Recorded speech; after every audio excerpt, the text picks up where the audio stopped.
বাংলার মাটিতে এত জঙ্গি ধরা পড়ছে কেন? বাংলার মাটিতে এত স্লিপার সেলস অ্যাক্টিভেট হচ্ছে কেন?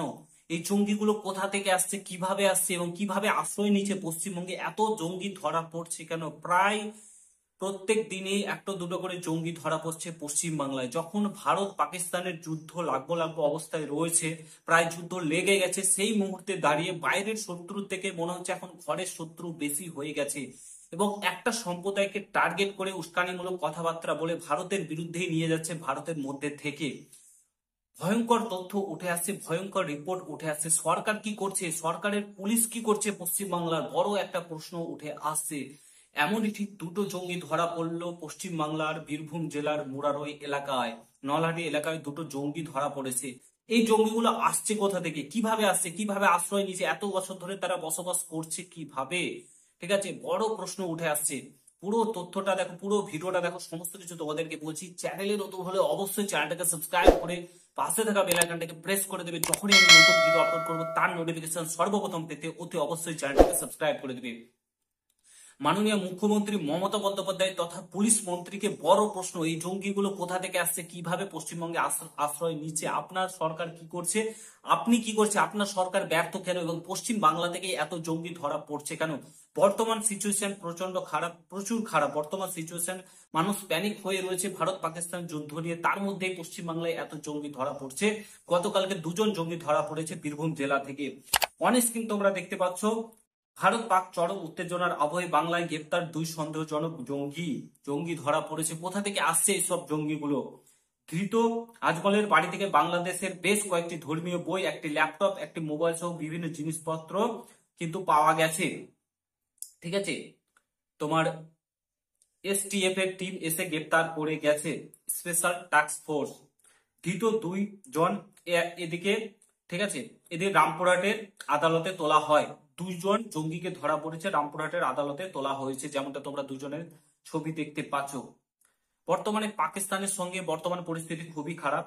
ঠিক আছে, তো পাকিস্তান সংঘাতের আবহে জঙ্গির কার্যকলাপে যুক্ত থাকার অভিযোগ বীরভূম থেকে দুজন গ্রেপ্তার করা হয়েছে বেঙ্গলের স্পেশাল টাস্ক ফোর্স। অর্থাৎ ভারত পাকিস্তানের এই যে যুদ্ধের মধ্যেই কিন্তু দুজন জঙ্গি যুক্ত থাকার আবহে দেখা গিয়েছে এবং তাদেরকে কিন্তু গ্রেপ্তার করেছে। ঠিক আছে, ধৃতর নাম হচ্ছে আজমল হোসেন, আজমল হোসেন এবং সাহেব আলী খান। ঠিক আছে, দুজনের নাম হচ্ছে আজমল হোসেন, সাহেব আলী খান। দুজনকে কিন্তু গ্রেপ্তার করা হয়েছে। তো এখানে তোমরা অনেক কিছুই দেখতে পাবে। একজনের বাড়ি হচ্ছে নলহাটি, ঠিক আছে, চণ্ডীপুর গ্রামে, 18 বছরের, আর বছর 28 সাহেবের বাড়ি হচ্ছে পাইকোট থানা রুদ্রনগর গ্রামে। ঠিক আছে, সাহেব আলী পেশায় দর্জি আর আজমল হোসেন পেশায় হাতুড়ে ডাক্তার। এবং গতকাল গভীর রাতে কলকাতার যে স্পেশাল টাস্ক ফোর্স টিম এসে একদল বীরভূম পুলিশকে সঙ্গে নিয়ে গ্রেপ্তার করে। তবে কি কারণে গ্রেপ্তার করা হয়েছে সেই বিষয়টা এখনো স্পষ্ট কিছু জানা যায়নি। ঠিক আছে, জেলার পুলিশ আধিকারিকদের কাছ থেকে।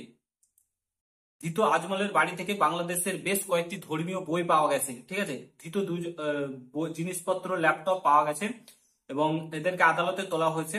ঠিক আছে, ধৃত আজমলের বাবা বলেন যে আমার ছেলের কাজের মাঝে মাঝে আসতো সাহেব। ঠিক আছে, আমার ছেলের কাছে মাঝে মাঝে আসতো সাহেব, আহ, সে এই বই দিয়ে যেত, সেই এই বইগুলো দিয়ে যেত। ঠিক আছে, তো এখানে যা বোঝা যাচ্ছে যে আমার ছেলে কখনো বাংলাদেশ যায়নি।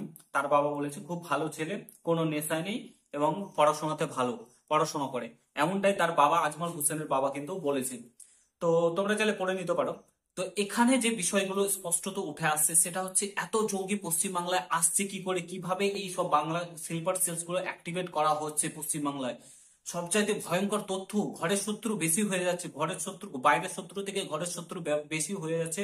পশ্চিমবাংলার সরকার কি করছে, মমতা বন্দ্যোপাধ্যায় কি করছে, তার পুলিশ ফোর্সই বা কি করছে? সবচাইতে বড় কিন্তু প্রশ্ন উঠছে, আমাদের প্রশ্ন এটাই যে পশ্চিমবাংলার সরকার কি করছে এই মুহূর্তে? সবচাইতে গুরুত্বপূর্ণ, এখন ধর্মের রাজনীতি না করে দেশ বাঁচাতে চাইলে এখন অতি অবশ্যই এনআরসি লাগু করা উচিত, এনআরসি করা উচিত, বিশেষ করে পশ্চিম বাংলাতে। অনেক বাংলাদেশি ধরা পড়বে, অনেক বাংলাদেশি বর্তমানে ঢুকে রয়েছে আমাদের পশ্চিম বাংলায়। ঠিক আছে, ভোট ব্যাংকের প্রলোভন না দেখে, ভোট ব্যাংকের ইউজ না করে অবশ্যই এখনই এনআরসি করা উচিত। বর্ণ ধর্ম নির্বিশেষে প্রত্যেককে বলছি, এখানে কোনো পার্টির হয়ে কোনো দলের হয়ে রাজনীতি না করে অবশ্যই এনআরসি না করা হলে এইসব জঙ্গিগুলো কিন্তু কোনো ধর্ম দেখবে না। যখন অ্যাটাক করবে তখন কিন্তু একদম হিন্দু মুসলিম শিখ ইসাই প্রত্যেককে কিন্তু এরা হত্যা করবে।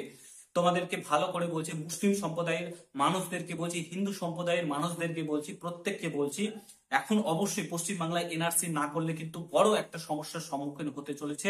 দেশের ভেতরের থেকে দেশের বাইরের থেকে ভেতরের শত্রু কিন্তু বেশি হয়ে যাচ্ছে এই মুহূর্তে। বিশেষ করে পশ্চিম বাংলাতে প্রত্যেকদিন দুটো তিনটো করে জঙ্গি ধরা পড়ছে। তোমার পাশের বাড়িতেই দেখা গেল যে জঙ্গি বসে রয়েছে, প্ল্যান করছে বড় অ্যাটাকে। ঠিক আছে, তো এই মুহূর্তের সবচাইতে বড় প্রশ্ন এখন মমতা বন্দ্যোপাধ্যায়ের দিকে, যে তার সরকার কি করছে এবং কি করবে ভবিষ্যতে এগুলোকে রোখার জন্য। তো আশা করি বুঝতে পারছো, ভিডিওটা আমি এখানে সমাপ্ত করছি। যদি ভালো লাগে অবশ্যই শেয়ার করো, চ্যানেলে নতুন হলে অবশ্যই সাবস্ক্রাইব করছো। দেখা হচ্ছে নতুন ভিডিওর সঙ্গে। ভালো থাকো, সুস্থ থাকো, গুড বাই, জয় হিন্দ। খবর দেখতে থাকো।